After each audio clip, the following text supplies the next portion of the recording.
Hello प्यारे बच्चों, BSc third year के 5th सेमेस्टर केमिस्ट्री के एक और लेक्चर में आप सभी प्यारे बच्चों का स्वागत करता हूं। मैं हूं आपका भैया ऋषभ सिंह और आप सभी देख रहे हैं आपका अपना यूट्यूब चैनल ऋषियस क्लासेस। और आज के इस वीडियो में हम बात करने वाले हैं जो हमारा पेपर है ऑर्गेनिक सिंथेसिस ए, उसका जो यूनिट 2 है जिसमें हम एल्कीन्स के केमिस्ट्री के बारे में पढ़ते हैं, उसी का ही एक और टॉपिक का हम लेक्चर लेकर आ चुके हैं। और इस लेक्चर में हम बात करने वाले हैं कि डाईईन्स क्या होते हैं और इन्हें हम पूरे डिटेल तरीके से समझेंगे। इस लेक्चर में हम इसके बारे में समझेंगे, इसके क्लासिफिकेशन के बारे में समझेंगे, साथ ही साथ इसके हम मेथड ऑफ प्रिपरेशन पर भी बात करेंगे। और जो अगला लेक्चर होगा वह इस यूनिट का लास्ट लेक्चर होगा जिसमें हम इसके कुछ प्रॉपर्टीज के बारे में भी पढ़ेंगे। ठीक है, तो चलिए अपने इस लेक्चर की अब हम शुरुआत करते हैं। अगर आप सब इस चैनल पर पहली बार आए होंगे तो जरूर नीचे दिए हुए रेड बटन पर क्लिक करके सब्सक्राइब कर लीजिए, साथ ही बेल आइकन को ऑल पर सेलेक्ट कर लीजिएगा। और पिछले लेक्चर्स को नहीं देखे हैं तो पूरा प्लेलिस्ट का लिंक आप सभी को डिस्क्रिप्शन में मिल जाएगा। मैथमेटिक्स और केमिस्ट्री के लेक्चर्स आप सभी को रेगुलर बेसिस पर प्रोवाइड किए जा रहे हैं। ठीक है, तो उन्हें ज्वाइन करिए और अपने तैयारी को बेहतर बनाइए। चलिए आप लोग अपने कॉपी में एक पेज छोड़कर हेडिंग दीजिएगा डाईईन्स। समझते हैं कि डाईईन्स क्या होते हैं। यह बात ध्यान में रखना, मैंने आप सभी को पिछले लेक्चर में कहा था कि हम एक और रिएक्शन के बारे में पढ़ेंगे एल्कीन्स के अंतर्गत, जिसे हम कह रहे थे सिमन्स स्मिथ रिएक्शन। ठीक है, तो उसे भी हम बेसिकली जब अगला लेक्चर हम प्रोवाइड करेंगे तो उसी में ही एक छोटे से पॉइंट के रूप में पढ़ा देंगे। ठीक है, यहाँ पर हम एक नए टॉपिक को स्टार्ट कर रहे हैं, इसीलिए बोल रहे हैं कि एक पेज छोड़ते हुए ही लिखिएगा। ठीक है, तो चलिए बात करते हैं कि डाईईन्स क्या होते हैं। डाईईन्स बेसिकली ऐसे कंपाउंड्स होते हैं जिनमें दो डबल बॉन्ड पाया जाता हो। कहने का क्या मतलब है कि हम सपोज करते हैं कि हमारे पास ये क्या है, एक हाइड्रोकार्बन है CH3 single bond CH2 single bond CH2 single bond CH3। ये हमारे पास क्या है, एक हाइड्रोकार्बन है। ठीक है, अच्छी बात है। एक काम करते हैं, CH3 के बजाय और भी हम इसे थोड़ा सा बड़ा कर देते हैं। ठीक है, चेन को बड़ा कर दिया मैंने, कोई दिक्कत की बात नहीं है, आप उतने चेन पर भी इस कॉन्सेप्ट को समझ सकते थे। देखो हम क्या कर रहे हैं कि हमारे पास कोई एक ऐसा हाइड्रोकार्बन जिसमें एक से अधिक डबल बॉन्ड पाया जा रहा हो, यानी कि मैं कह सकता हूं कि जब दो डबल बॉन्ड पाया जा रहा हो तो उसको हम कहते हैं डाईईन्स। अगर डबल बॉन्ड के बारे में बात कर रहे हैं तो यहाँ से मैं इसे इरेज कर देता हूँ और यहाँ से मैं इसे इरेज कर देता हूँ। ठीक है, तो यहाँ पर अगर देखा जाए तो यह कार्बन 3 बॉन्ड बनाया है, तो ये मैंने एक डबल बॉन्ड बना दिया, 4 हो गया। ठीक है, यह भी कार्बन 4 बॉन्ड बना लिया, यह भी कार्बन 4 बॉन्ड बना लिया। सिमिलरली अगर यहाँ पर मैं करता हूँ, क्या कर रहा हूँ, अगर यहाँ से यहाँ के बीच अगर मैं बना देता हूँ तो इसे मैं इरेज कर दे रहा हूँ और यहाँ 2 टाइम्स लिख दे रहा हूँ और यहाँ पर हमारे पास एक और डबल बॉन्ड आ गया। ठीक है, तो जिस भी कंपाउंड के अंतर्गत कार्बन 4 बॉन्ड हमेशा बनाना चाहिए, ये बात ध्यान में रखिएगा। तो जिस भी हाइड्रोकार्बन के अंतर्गत 2 डबल बॉन्ड पाए जाते हों, ऐसे कंपाउंड को ही हम कहते हैं डाईईन्स। क्या कहते हैं, डाईईन्स। इनका जो मॉलिक्यूलर फार्मूला होता है वो होता है CN। ठीक है, H2N-2 होता है। आप इसे अप्लाई करके देख भी सकते हैं। कार्बन्स की संख्या कितनी है, 1 2 3 4 5, तो इसलिए यहाँ पर मैंने लिख दिया C5। तो इसके अकॉर्डिंग अगर बात किया जाए तो 5 दूना 10, 10 में से 2 जाएगा तो 8 बचेगा। तो हाइड्रोजन की संख्या 8 होनी चाहिए, 3 1 4 1 5 1 6 और 2 8। तो इसलिए हमारे पास जो डाईईन्स का जो जनरल मॉलिक्यूलर फार्मूला होता है वो कुछ इस प्रकार से होता है, CnH2n-2 होता है। ठीक है, इतनी चीज़ें आपको समझ में आई। और भी थोड़ा सा हम डिटेल चलते हैं।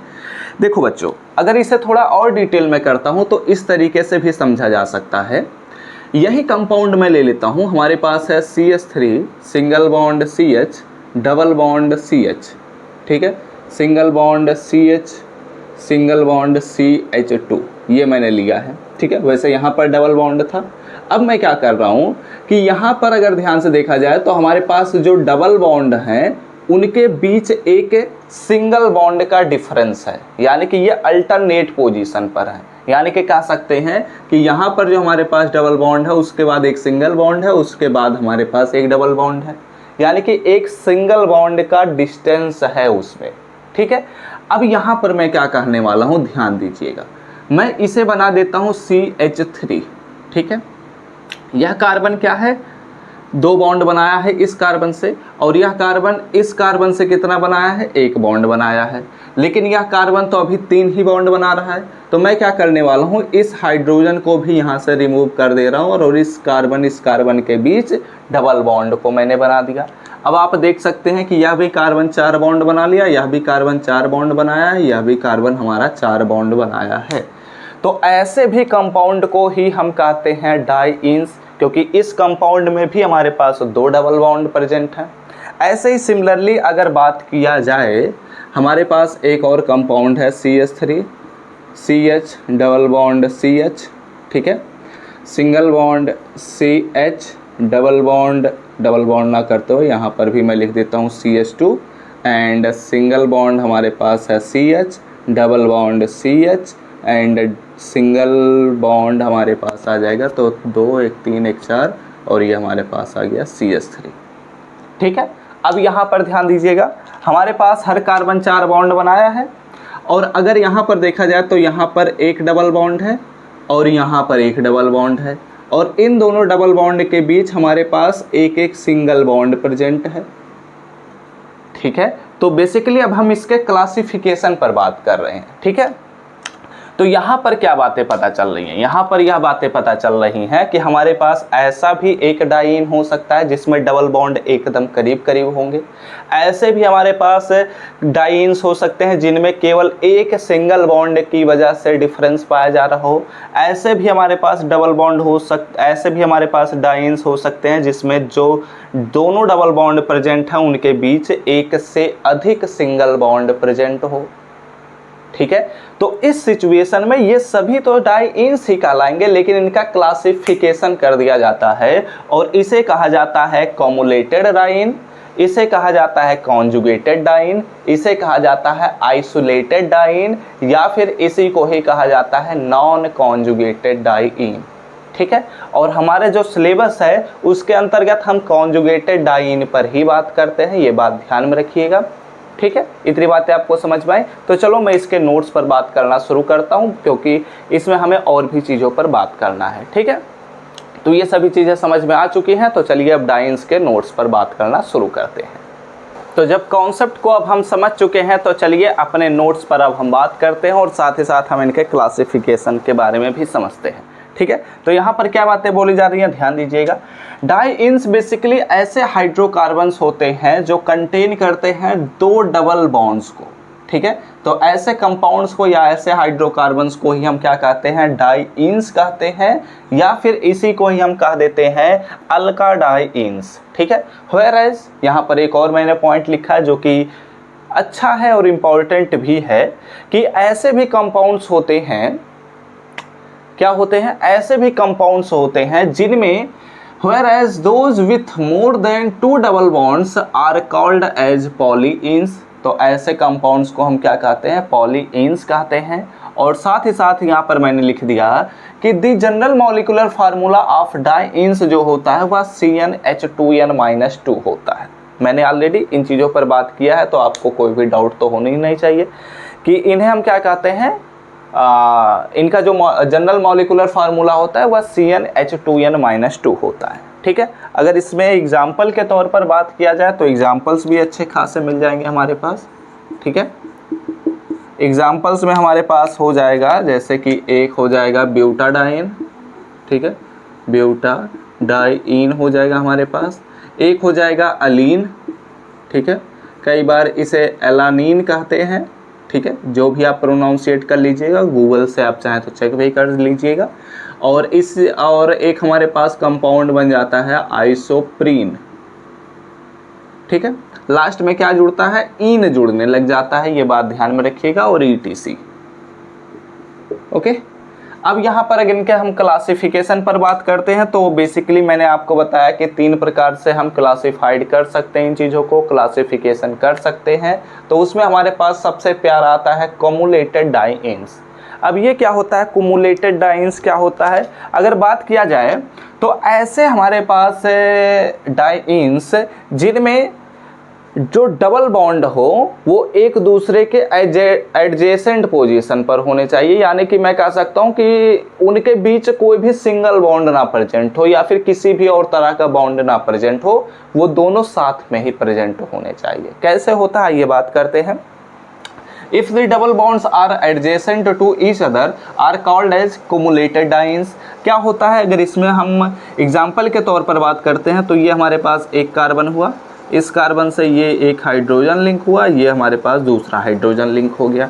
ठीक है, कार्बन 4 बॉन्ड बना सकता है, 2 बॉन्ड मैंने इधर बना दिया, 2 बॉन्ड इस कार्बन से मैंने बना दिया, और यह भी कार्बन 2 बॉन्ड दूसरे कार्बन से बना रहा है, और यहाँ पर भी यह कार्बन जो है अपने चारों बॉन्ड को इस प्रकार से बना लिया। तो इसी को ही हम क्या कहते हैं, कुमुलेटेड डाइईन्स। और अगर इसका नाम हम लिखना चाहें तो इसी कंपाउंड को बेसिकली कहते हैं एलेन। ठीक है, और अगर इसी को ही दूसरे नाम से भी जाना जाता है, इसी को ही लिख लीजिएगा, इसको कहते हैं हम प्रोपाडाइईन।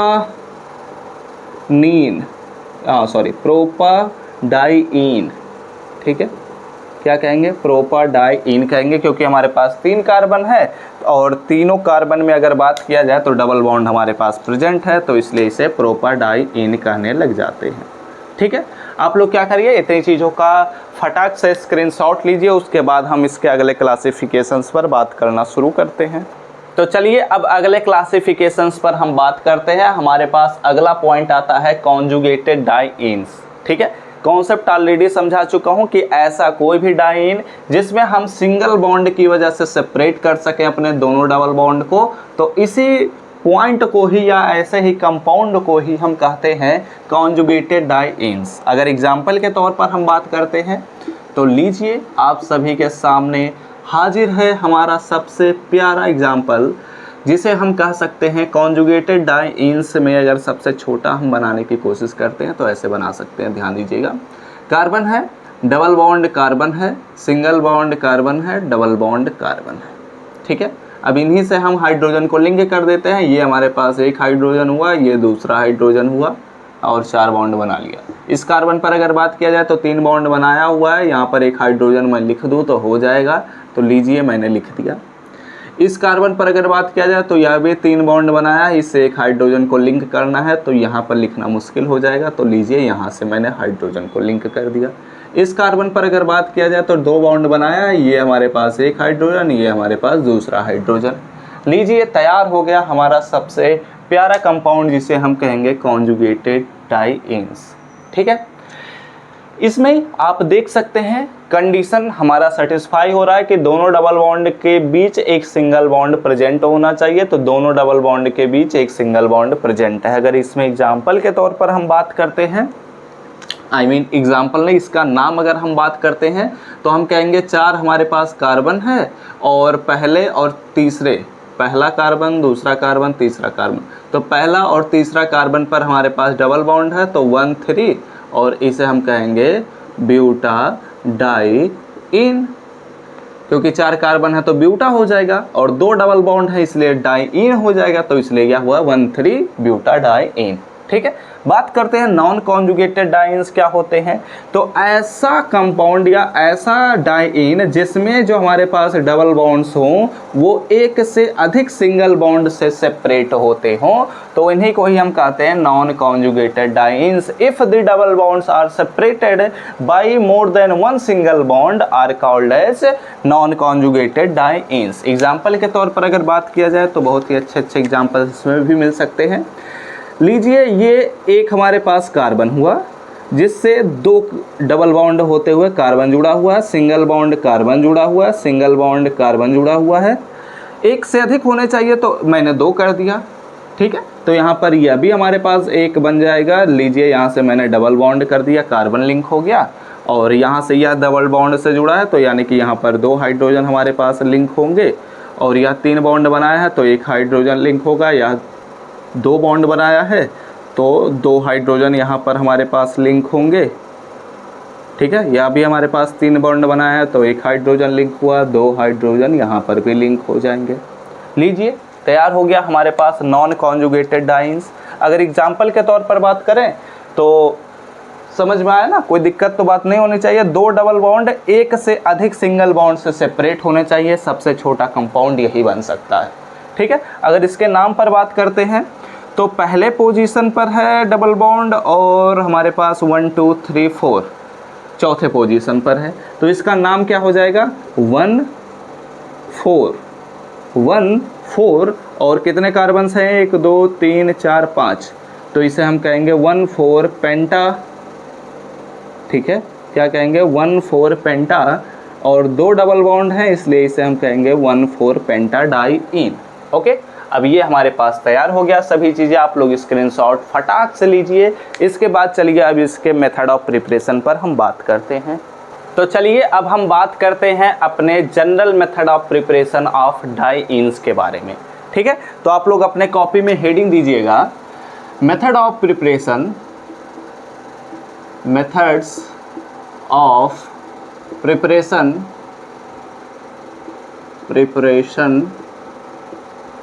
of, बेसिकली हम जो अपने सिलेबस के बारे में अगर बात करते हैं तो इसमें हम कॉन्जुगेटेड डाइन्स पर बात करते हैं, ठीक है। इसलिए यहाँ पर मैं लिख देता हूँ कॉन्जुगेटेड डाइन्स के मेथड ऑफ प्रिपरेशन पर, ठीक है। कॉन्जुगेटेड डाइन्स क्या होता है इसके बारे में हम समझेंगे, और इसमें हम ऑलरेडी आप सभी को बता ही चुके हैं कि हमारे पास जो कॉन्जुगेटेड डाइईन्स होता है वह क्या होता है, इसमें क्या एग्जांपल्स होते हैं, साथ ही साथ हमने सभी चीज़ों पर बात कर ली। अब यहाँ पर ध्यान दीजिएगा, अगर हम बात करते हैं कॉन्जुगेटेड डाइईन्स तो इसका जो सबसे छोटा जो हमारे पास कंपाउंड होगा वो कौन सा होगा 1,3 ब्यूटाडाइईन। ये हम ऑलरेडी डिस्कस किए इसके एग्जाम्पल के तौर पर, तो इसी का ही हम मेथड ऑफ प्रिपरेशन पर बात करेंगे और इसी से ही हम सभी चीज़ों का निर्माण करते हैं, ठीक है। तो इसमें हम क्या करते हैं, अपने सबसे पहले हेडिंग को देते हैं जो हमारे पास जनरल मेथड ऑफ प्रिपरेशन के अंतर्गत आएगा, वो है डिहाइड्रेशन, ठीक है। डिहाइड्रेशन ऑफ 1,4 ब्यूटेन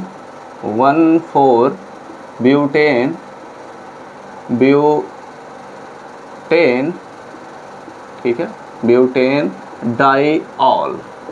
अब इसके बारे में हम समझेंगे कि कैसे हम इसकी सहायता से अपने कॉन्जुगेटेड डाइन्स का फॉर्मेशन करते हैं। तो ध्यान दीजिएगा और समझने का प्रयास करिएगा।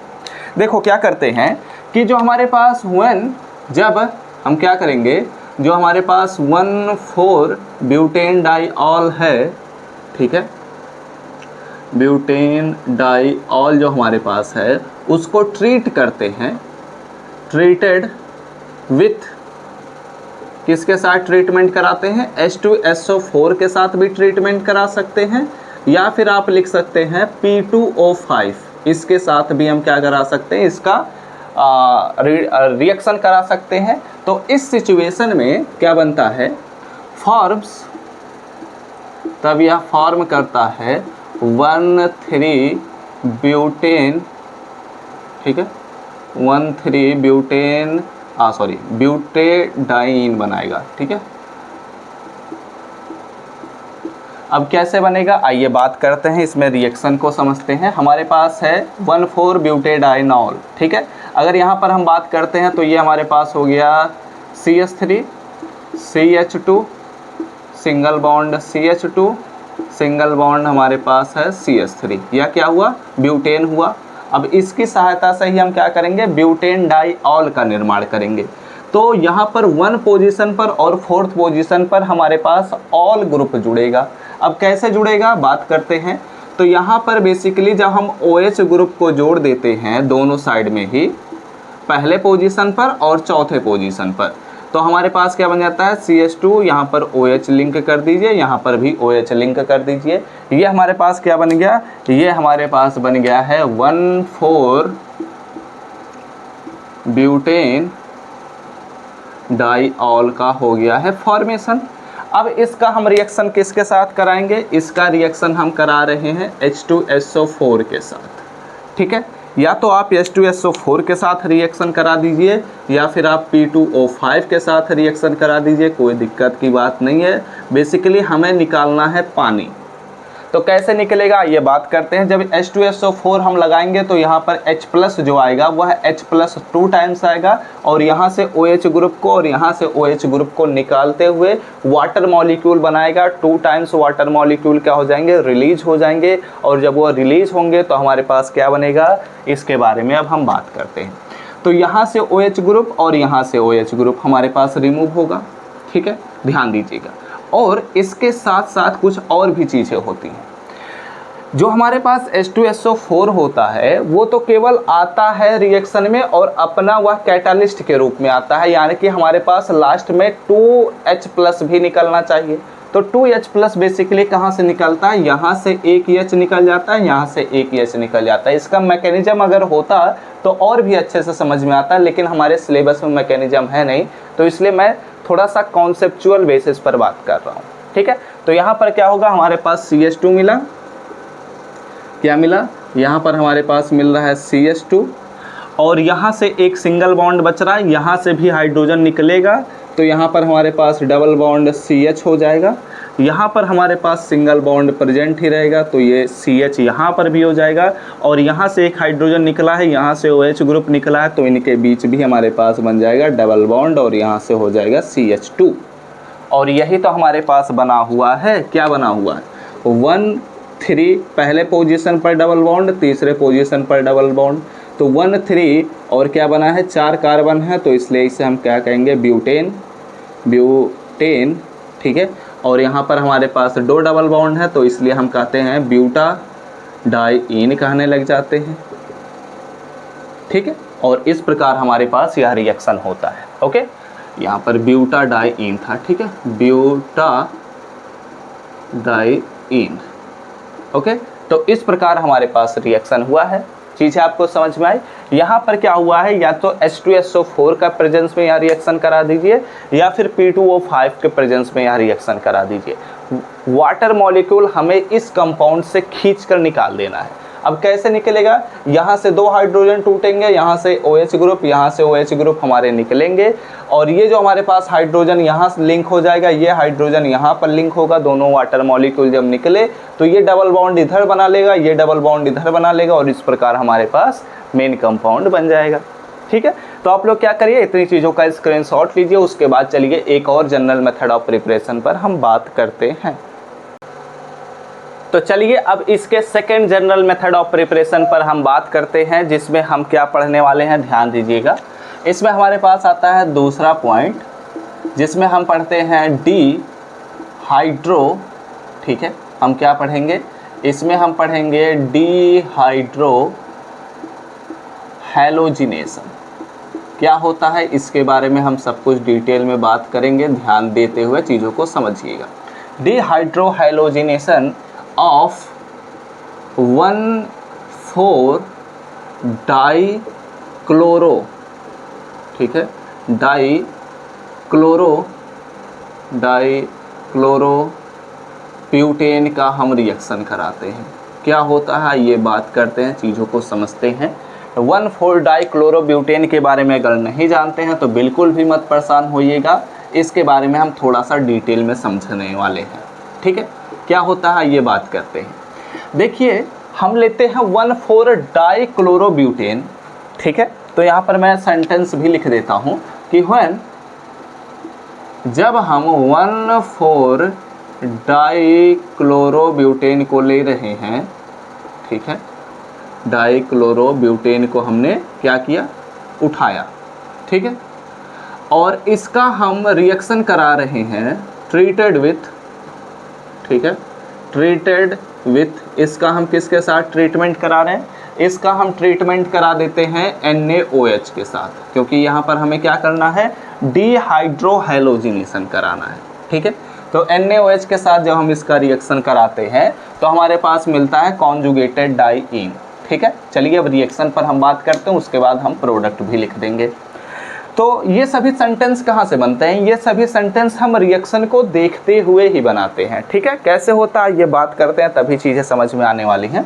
तो देखिए क्या हो रहा है कि हम ले रहे हैं 1,4-डाइक्लोरोब्यूटेन, यानी कि ये हमारे पास एक ब्यूटेन है, CH3 single bond CH2 single bond CH2 and single bond CH3।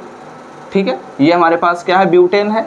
इसमें पहले और चौथे पोजीशन पर 2 क्लोरीन एटम जुड़े हुए हैं। तो यहाँ पर मैंने लिख दिया CH2 और यहाँ पर एक आ गया Cl। यहाँ पर हमारे पास CH2 आया और यहाँ पर हमारे पास एक Cl आ गया। तो इस प्रकार हमारे पास क्या बन गया? 1,4-डाइक्लोरोब्यूटेन बन गया। इसका हम ट्रीटमेंट किसके साथ करा रहे हैं? इसका ट्रीटमेंट हम करा रहे हैं NaOH के साथ। ठीक है, NaOH के साथ जब हम इसका ट्रीटमेंट कराते हैं तो क्या होता है, ध्यान दीजिएगा, चीज़ों को समझिए। यहाँ पर NaOH के 2 मॉलिक्यूल रिएक्शन में पार्टिसिपेट करते हैं। अब जब ये दोनों मॉलिक्यूल जब रिएक्शन में पार्टिसिपेट करेंगे तो Na के 2 मॉलिक्यूल क्या करेंगे? Cl के 2 मॉलिक्यूल के साथ रिएक्शन करते हुए NaCl बनाकर बाहर निकल जाएंगे। और यहाँ पर हम बात करते हैं तो यह कार्बन अपने दोनों हाइड्रोजन के साथ जुड़ा हुआ है। यहाँ से OH ग्रुप आता है, 2 OH ग्रुप भी आएंगे, जैसे 2 Na आए थे तो 2 OH ग्रुप भी आएंगे, और वो दोनों इन दोनों हाइड्रोजन के साथ रिएक्शन करते हुए वाटर मॉलिक्यूल बनाते हुए बाहर निकल जाता है। तो बचा क्या? तो यहाँ पर हमारे पास बच रहा है CH2। ठीक है, यहाँ पर हमारे पास CH2 मिला और यहाँ पर हमारे पास CH मिल रहा है। ठीक है, तो इनके बीच क्या मैंने किया? डबल बॉन्ड को बना दिया। इनके बीच हमारे पास सिंगल बॉन्ड ही रहेगा और ये हमारे पास CH बन गया, और इनके बीच भी हमारे पास डबल बॉन्ड बन गया, और ये हमारे पास मेन कंपाउंड बन गया। ठीक है, यहाँ पर आप देख सकते हैं कि कार्बन हर जगह हमारे पास 4 बॉन्ड बनाया है। यहाँ पर 2 बॉन्ड, यहाँ पर 1 बॉन्ड, 3 बॉन्ड, और यह हाइड्रोजन मिलते हुए 4 बॉन्ड बना लिया। यह भी कार्बन हमारे पास मिलते हुए 4 बॉन्ड बनाया हुआ है। ठीक है, तो पूरा प्रोसेस आपको समझ में आया। बहुत ही आसान से ये स्टेप्स थे, बस आपको ध्यान में रखना है कि क्या करना है। ठीक है, तो जब हम NaOH के साथ ट्रीटमेंट करा रहे हैं तो हमारे पास कैसा प्रोडक्ट बन रहा है? हमारे पास बन रहा है फॉर्म, हमारे पास बन रहा है 1,4 और ये बना हुआ है ब्यूटेन डाइईन, या फिर कहा जा सकता है कि ब्यूटाडाइईन बना हुआ है। ठीक है, ब्यूटेन डाइईन भी लिखा जा सकता है, ब्यूटाडाइईन भी लिखा जा सकता है, ये बात ध्यान में रखिएगा, ब्यूटाडाइईन। ठीक है, ये हमारे पास क्या है? ये हमारे पास है 1 और 4th पोजीशन पर हमारे पास क्लोरीन एटम जुड़े हुए हैं, तो इसलिए इसे हम कहते हैं डाइक्लोरो। और यहाँ पर हमारे पास 4 कार्बन है, तो इसलिए हमारे पास ब्यूटेन हो गया। और अगर इसमें हम प्रोडक्ट के तौर पर बात करते हैं तो यहाँ पर हमारे पास बना हुआ है पहले और तीसरे पोजीशन पर जुड़ा हुआ है ना, तो यानी कि 1,3 बना हुआ है। ठीक है, पहले पोजीशन, दूसरे पोजीशन, तीसरे पोजीशन पर हमारा डबल बॉन्ड जुड़ा है तो 1,3 कहेंगे, और 1 2 3 4 है, तो इसलिए इसे हम कहते हैं ब्यूटाडाइईन कहते हैं। ठीक है, और इस प्रकार हमारे पास क्या बन गया? हमारा मेन कंपाउंड बन गया। आप लोग क्या करिए, इतनी चीज़ों का फटाक से स्क्रीनशॉट लीजिएगा, और इतनी सारी चीज़ें अगर आपको समझ में आ चुकी हैं तो अब जो अगला लेक्चर आएगा उसमें हम अपने इन कंपाउंड्स के यानी कि डाइईन्स के हम प्रॉपर्टीज़ के बारे में पढ़ने वाले हैं, और अगला लेक्चर हमारे इस यूनिट का लास्ट लेक्चर होगा। तो उम्मीद करता हूँ चीज़ें आपको समझ में आ रही होंगी। कहीं भी आपको कोई भी डाउट होगा तो कमेंट करके पूछ सकते हैं, टेलीग्राम पर मैसेज कर सकते हैं, इंस्टाग्राम पर भी कांटेक्ट कर सकते हैं। वीडियो अच्छा लगा हो तो लाइक करिएगा, कमेंट करके बताइएगा कि आप सभी को लेक्चर समझ में आया है या नहीं। अगले लेक्चर्स के नोटिफिकेशन पाने होंगे तो जरूर नीचे दिए हुए रेड बटन पर क्लिक करके सब्सक्राइब कर लीजिएगा, साथ ही बेल आइकन को ऑल पर सेलेक्ट कर लीजिएगा। और पिछले लेक्चर्स को नहीं देखे हैं तो पूरे प्लेलिस्ट का लिंक आप सभी को डिस्क्रिप्शन में मिल जाएगा। अपने दोस्तों के साथ जरूर शेयर करिएगा। तो हमसे मिलते हैं अपने नेक्स्ट लेक्चर में, तब तक पढ़ते रहिए, संघर्ष करते रहिए और सफल होते रहिए।